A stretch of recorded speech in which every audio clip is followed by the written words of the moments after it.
Mga kapatid, what do you see in your current situation now? Alam ko naman po, lahat naman tayo may bills, no? But when you look at your bills, ano po ba nakikita ninyo? Do you see a big problem? Or do you remember a God who provides? Kapag po may karamdaman tayo, ano po nakikita natin?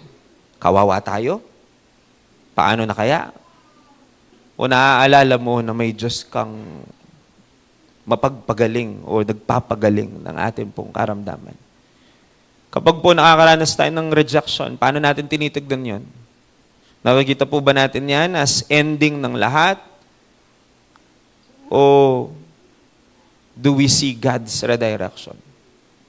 So it really, depends on how we see things.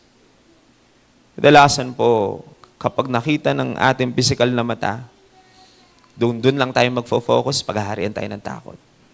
So I pray na tignan natin ang mga bagay-bagay kasama ng spiritual na paningin. Na sa susunod pong makita po ninyo ang mga bayarin, hindi po yung bundok ang makita ninyo, bundok ng problema, kundi po yung Diyos natin na nagkakaloob ng ating mga pangangailangan.